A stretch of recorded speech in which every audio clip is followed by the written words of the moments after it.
What's going on, everybody? It's your boy Zoe with No Days Off DFS here to bring you another one of those NBA slate breakdowns for the 5 game. We're in the sweet spot now. The 5 game NBA slate on today. Yes, we have NFL, we got football going on, but we still got NBA as it is back for every single day. And we got to go ahead and we got to break these things down. Looking at it, we got a pretty nice slate of some decent games on the dock for today. Definitely some spots I think we can actually take advantage of. And yeah, that's what we're gonna actually try to go ahead and do. If you guys are new here, you guys have not done so already, make sure you guys hit that subscribe button so you don't miss any of the content we're putting out over here on the channel. And drop a like if this video helps you guys in any way, shape, or form. Talk to me down in the comment section. Let me know some stuff that you guys would like to see me change. If you guys don't like the way that I do the breakdown, if you guys like to see some different type of information, something like that, let me know. Talk to me in the comment section. Definitely greatly appreciate it and helps me out a lot in regards to what the masses actually want in regards to these breakdowns. So starting out, again, we'll look at the injury report, looking at it for all the teams. So we have an island game on the slate today at 3:30. My OKC Thunder will be playing against the Denver Nuggets. I would not be surprised if we lose. I'm already going to go ahead and accept that defeat. But if you guys are playing that game right there, it's going to be showdown. Of course, you're going to want to mainly play the studs from Denver in regards to the Joker.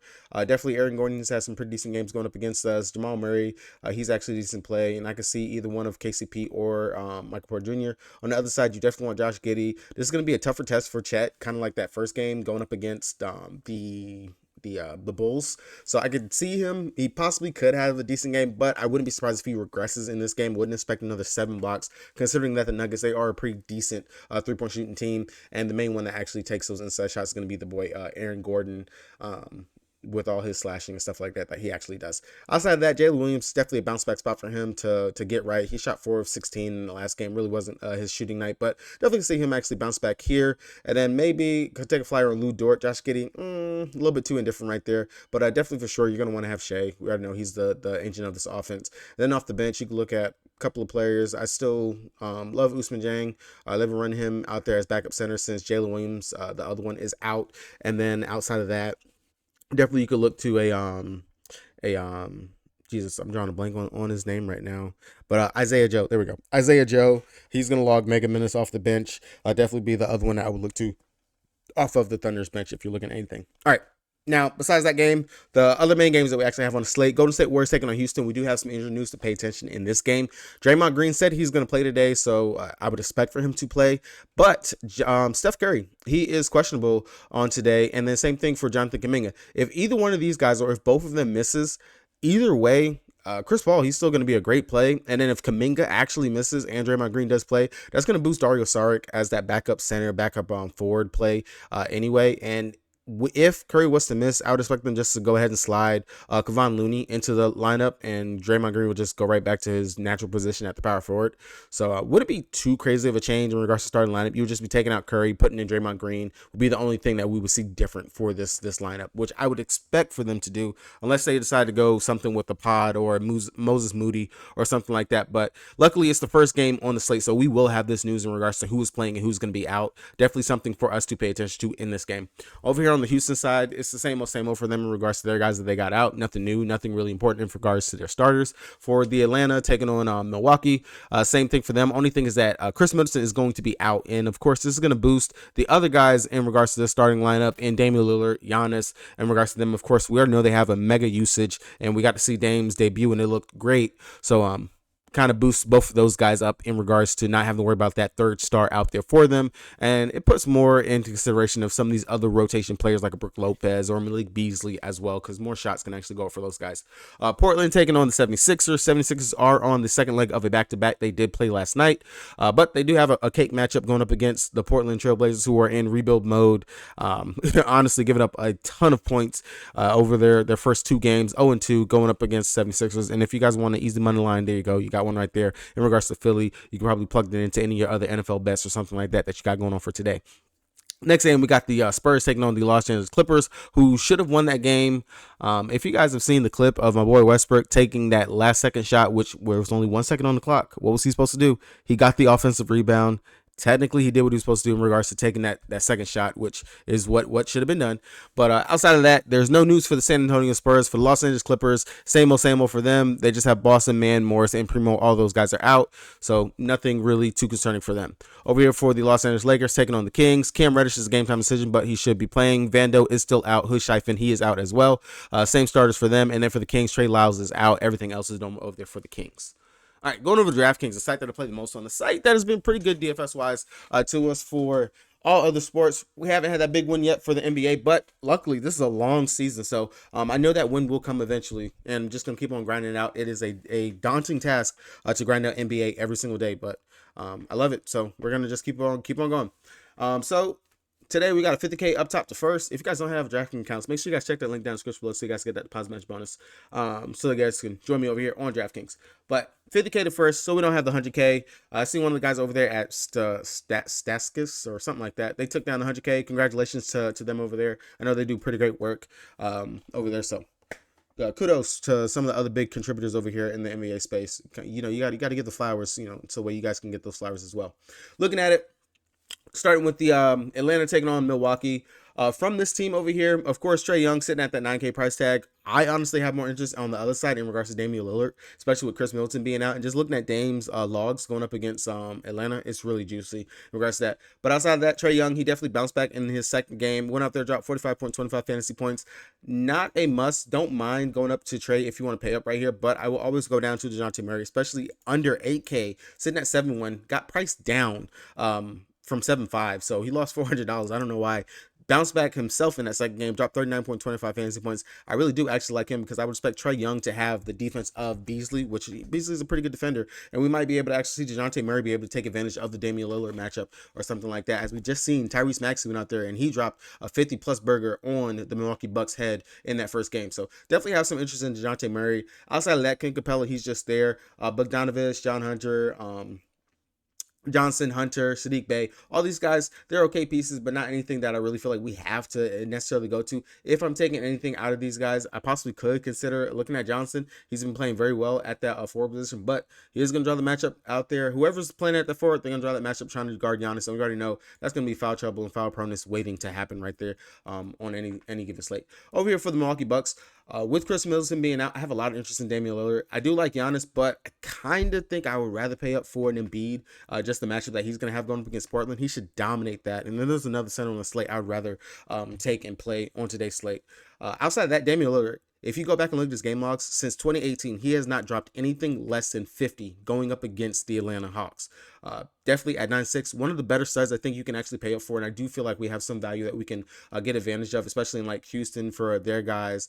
You can take a flyer on some guys in Portland, and some of these other games. I think there's some other spots that we can actually pay down for, but up top, at top, in the studs, really do like Damian Lillard, especially just looking at his history. And we already know the Hawks, they play lackluster defense. Trae Young, he definitely doesn't bring his A game whenever it comes to defense. And DeJounte Murray, you can still go out there and get yours. And the usage that Dame had in that first game out there with Giannis, it was beautiful. It was great.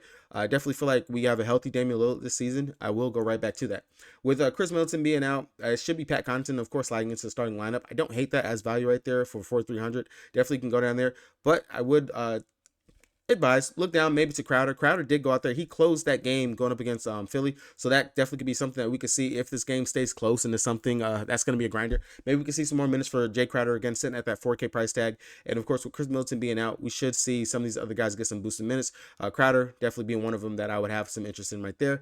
Outside of that, you could possibly look to Brook Lopez as well. Should probably get a couple more shots up in this position spot. But mainly for me, definitely got a lot of interest in Crowder right there coming off the bench. Over here for the Golden State Warriors, talking through the scenarios, like we said, if Steph Curry was to miss, Chris Paul, he's already been a really great play, still priced under 8K. I like him here once again in a fast-paced spot going up against Houston. Definitely feel like his prowess should be there. His assist has been money for us through these first two games. If they still have his assist sitting at 9.5, definitely would take the over on that. Or if they even put it at 8, I would take the over. Even with Steph Curry being out, he's going to facilitate this offense, and he's done a very good job in these first two games already for the Warriors. But Chris Paul, 7,200. Kind of a no-brainer in regards to going ahead and playing him, especially in the spot and position. Outside of that, Draymond Green expected to play if Kuminga is to miss. I already have interest in Dario Saric for the matchup, the pace, everything in this game. At 3,500, another value play. I played him last slate that they were on.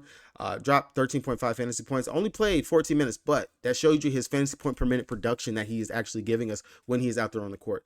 Definitely will go right back to that again here, especially if you're going to tell me that Kuminga is going to be out, because then he should see a couple more minutes, especially at the power forward and center position out there for them. Definitely some interest. Outside of that, really not too much in regards to anything else. You could always, of course, take a GPP flyer on an Andrew Wiggins or Klay Thompson, but mainly it's just going to be Chris Paul for me over here, and Dario Saric would be the main two guys I would look to for the Warriors. Over here on the Houston side, a lot of actual interest. Where is he at? Jalen Green. He's sitting at 6'1". I don't mind taking a chance on him right here. I know last season he was priced up in like the 8K, almost close to 9K range. So this is a value that we're getting from him.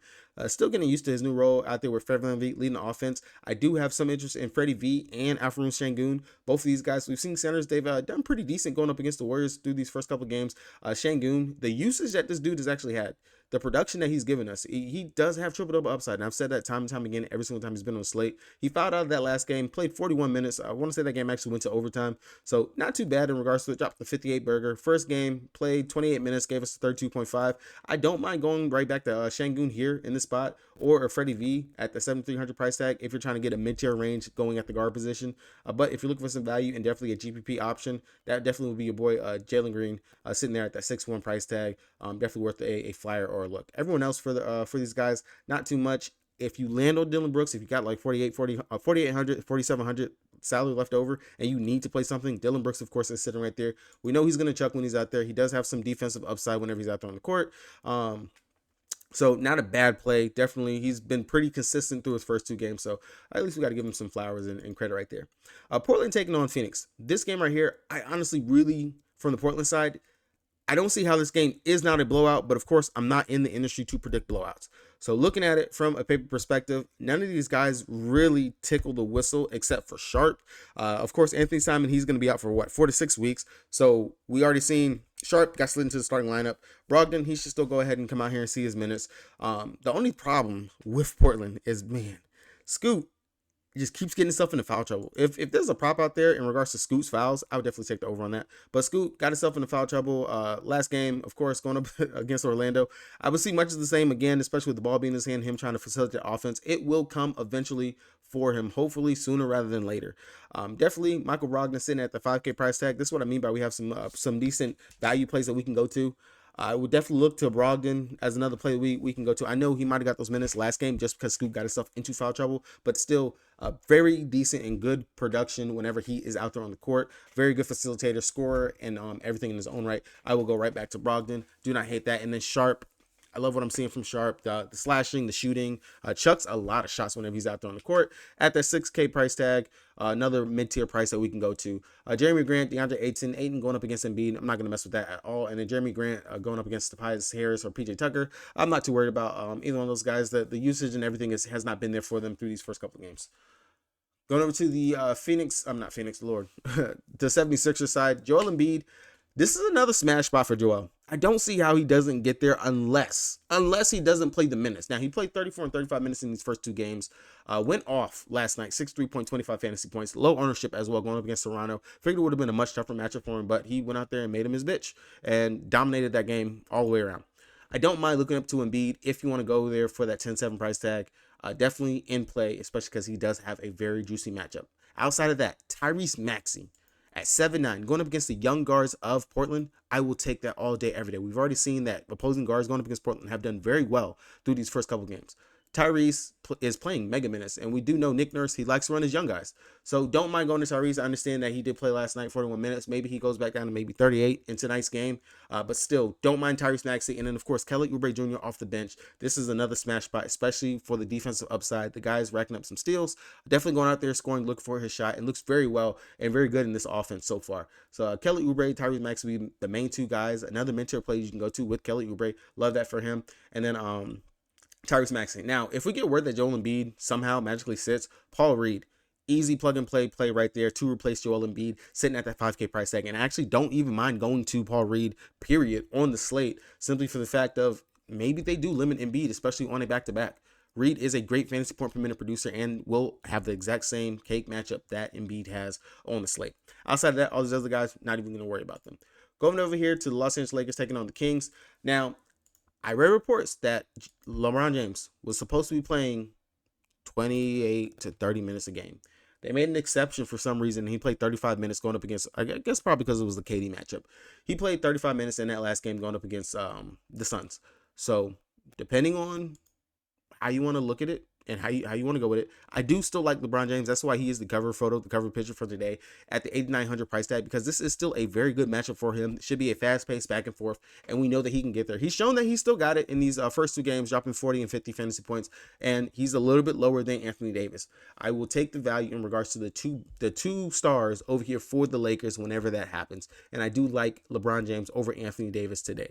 Now, that would be cash game settings. If you're looking for GPPs, Anthony Davis, of course, him being just a little bit more than LeBron, everyone's going to flock to LeBron over AD. AD would be your play that you would take in GPPs. Probably can get him at a much lower ownership over LeBron James. Between D'Angelo Russell and Austin Reeves has had some pretty games through his first two games. This would be the slate in the game that you go to Austin Reeves, as this could be the bounce back spot for him going up against the fast-paced Kings, where he can rack up his steals and definitely get his shots off. D'Lo, I don't mind him for cash games. Like I said, I do expect him to go out there. He's playing the minutes. He's actually getting the production.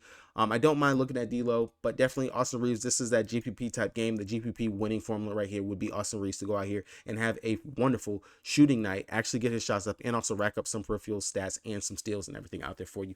Outside of that, Taurean Prince came back down to earth in that last game. Told you guys, do not that lightning not gonna always strike twice, but Prince definitely going up against the Kings. We know that they run fast. Definitely could rack up some steals again here. Defensive player, 3-and-D, could knock down some shots, but more of a GPP aspect for me at the 4-1. I'd probably rather just come down to Dario Saric if I'm gonna go right there in that price tag. And then Gabe Vincent didn't get into foul trouble in that last game. Definitely another play. I like him here at that 4K price tag. Played 35 minutes in that last game.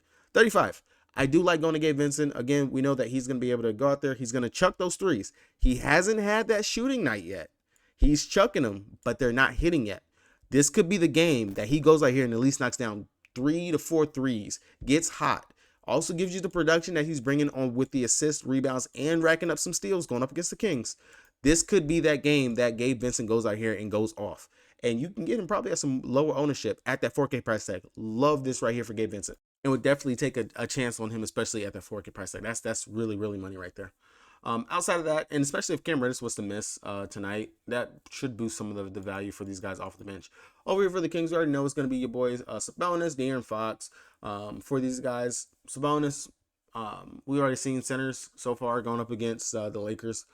Going up against Anthony Davis. Not too bad of a matchup. Tripled up outside for Sabonis. Did very well in his first two games. 51, 59 fantasy points. If you could pay up for Sabonis and say you're not going to pay for like a Damian Lillard or Joel Embiid or LeBron James, or if you're just trying to stack this game, you want to get the two of the best studs, definitely I can see Sabonis and LeBron would be the two that you can actually run to in this spot. If you can actually fit 3 studs on today's slate, that would be really, really great. If you run like a Damian Lillard, Sabonis, and LeBron James, that would be really interesting if you're actually able to fit something like that. But Sabonis definitely in play once again. Price underneath the 10K price range. If he's priced under 10K, I definitely will always have interest in Sabonis. As the 10K, that's kind of when it gets a little bit iffy, and he's in the realm of the Joel Embiid, Giannis, and things like that. Outside of that, De'Aaron Fox, definitely could see him being able to go off out there. He dropped 36 in that first game, 55 in the second game. And Fox going up against the Lakers, he's done very well, dropping at least about 35 plus fantasy points in all those games. Has a couple of 50 burgers in his game log going up against the Lakers, so don't mind it. Of course, you're going to get that D'Lo defense, some mixed in with some Austin Reeves, but definitely can see Fox going out there and doing what he does and knocking down some shots, definitely getting some steals and getting to the rim out there and facilitating. Do not hate that at all. Outside of that, if you want to go back to the Harrison Barnes, that's a mid-tier play. Don't hate it, don't mind it, not a must at all by any means necessary. Keegan Murray, I will have a lot of interest in Keegan Murray, as we do know. He's been very consistent through his first two games, and he's going to chuck those 3-point shots. That is the main thing that he's out there for. Lakers, still one of those teams that are in regards to guarding the 3-point line. They do allow quite a bit of 3-point shooting. Exhibit A in that first game going up against the Suns. Sorry, going up against the Suns and going up against the Warriors. All the threes that they were allowing in those two games right there. So definitely don't mind taking a chance at a 5,300 Keegan Murray. That's actually a pretty nice price tag right there for him. all in all, when you look at it, especially for this game and of course the other games, this game has the second highest total on the slate, so definitely worth taking some stackable pieces from this game. So definitely I can see myself if I'm running maybe say LeBron James and I want to run back with something from this game, definitely could see Keegan Murray. Just looking at his logs and everything from last year, and just already what the Lakers have given up to opposing power forwards through those first two games. If you think about it, Michael Porter Jr., Aaron Gordon popped off both in those games. Kevin Durant had a great game going up against the Lakers, so maybe it's a little bit inflated, but Keegan Murray still the ability to knock down his shot, as we've seen Michael Porter Jr. do. Aaron Gordon actually even did it. Kevin Durant, of course, has done it. Keegan Murray, this could really be a really great spot for him. So that's really two players that I really did hype up and talk about that are in really great spots that I do like. All right, last game on the dock. If you guys haven't done so already, make sure you guys hit that subscribe button so you don't miss any of the content we're putting out. Looking at my analytics, it says about 70 to 75% of you guys are not subscribed to the channel. So make sure you guys hit that subscribe button. It definitely helps out the channel. Lets me know that you guys are enjoying the content that I'm putting out. And drop a like. It means a lot to me. And, you know, at least motivates to continue to put out this content and this information for you guys. Looking over here at the last game, San Antonio Spurs, we get the boy Victor Wembanyama taking on the Clippers. Looking at Vic, he finally played 31 minutes in that last game, dropped 49 fantasy points. The game did go to overtime. Only 2 personal fouls this time, 12 rebounds, 1 assist, 3 blocks, 3 steals, and 21 points. So a really great showing for him in this game. Well, in his last game. Going up against the Los Angeles Clippers, I don't mind, don't hate it. I definitely can see a path for Wemby to get there and have a great game. With some of the other studs and other players priced around this price range, I don't think Wemby will be too owned on the slate, but I definitely will say with the upside that he has at an 8K price tag, definitely could see myself probably getting there to Wemby. Outside of that, so. Now, everyone else on them, Devin Vassell, Keldon Johnson, Zach Collins, Jeremy Shohan, still priced at that 5-1 price tag. I think as long as Shohan and he's running the point for them is priced around this price range, I'm going to have interest. Another mid-tier guard eligible player that we can actually take at the guard or small forward position that I'm going to have interest in, especially just trying to build out my lines where I don't have to get too dirt cheap in regards to who I'm plugging and playing in right here. Keldon Johnson, Devin Vassell, both of those guys definitely in play, worth a look at. We'll have some interest in Zach Collins. As we do know, the dude can go out there and straight up hoop and ball. Don't mind going to him. Could see him having the better of Zubac out there in this position and matchup. Over here for the Clippers, of course, is going to be the main 3 guys: Paul George, Kawhi Leonard, Russell Westbrook. Depending on Bones Highland, he's good. He's back. I don't mind taking a flyer on Bones Highland off of the bench. For the main guys, Westbrook let me down last game. Really expected a much better game from him. Was very poor shooting in the couple of shots that he actually did take. 2 for 4. I count it as poor shooting because there were shots that he was just giving up. And on top of that, just the turnovers. A bunch of turnovers and ill-advised turnovers too at that. Would expect a much better and a bounce back game for Russ here in the spot going up against the Spurs. I do not hate going down here to Westbrook at that 6'8". That kind of is just disrespectful for a former MVP and just an all-star caliber player that he is. I do like the price tag for Russ at the 6'8" price tag. Between these two, Kawhi Leonard and Paul George, I will continue to say it. I will continue to take Paul George, a healthy Paul George over Kawhi Leonard any day of the week. At 8'8", I don't hate that. That's only 200 price tag different. Between both of them, either one of these guys, they should at least give you 40 to 45 fantasy points. It would be a safe floor for either one of those guys. The GP upside is going to be Westbrook to actually get you to that 40 that he can actually get to, long as he can turn down the turnovers in this game. Outside of that, I think that's going to actually be the breakdown for you guys. I will have a core up later on. I will try to get a player pool, but of course it's the weekend, so kind of have to prioritize my family on the weekends with everyone being home from school and wife off from work, things like that. So hopefully I will be able to get that out there for you guys. If I am building on this slate, just looking at it straight out the gate, I would look to the value guys that I want to play in regards to, like I said, we already talked about that you have a mid-tier Shohan, you have a Keegan Murray in a really great spot, going up against the Los Angeles Lakers right here. Over here for the Portland and the Philly game, you have Michael Brogdon priced at that 5K price tag. That's a really great spot for him. And then I would make a decision on how I think the minutes and the flow is going to go for Tyrese Maxey, or if I want to try to play a Joel Embiid right there. For Golden State taking on Houston, I really do need to get the news, but I really do like Chris Paul, because if Steph Curry is going to miss this game, Chris Paul will be a staple inside of my lineup. I see no reason not to just go ahead and eat the chalk on Chris Paul in that position spot. Definitely would have Chris Paul as a building block spot. And then really just got to figure out if I'm going to want to play Damian Lillard or if I'm going to want to play Giannis in this game. I know I'm going to probably get one of the sets from this game. Will probably be the focus point. But just looking at it, there's tons of value that we can actually get. A lot of players in the 5K range that'll let you build a really balanced lineup where you don't have to get too crazy and look towards some of these really stud guys. Again, if I come down here into the spot, it's going to be more than likely the cheapest I'm going to go to is going to be Dario Saric at that 35 price tag. All right, that's going to be it for me, guys. Hopefully you guys cash out. Good luck on your NFL. I already posted some NFL props on site. If you guys are looking for that, check the link down in the description below for the Patreon. It is right there. With that being said, it's your boy Zoe. Peace.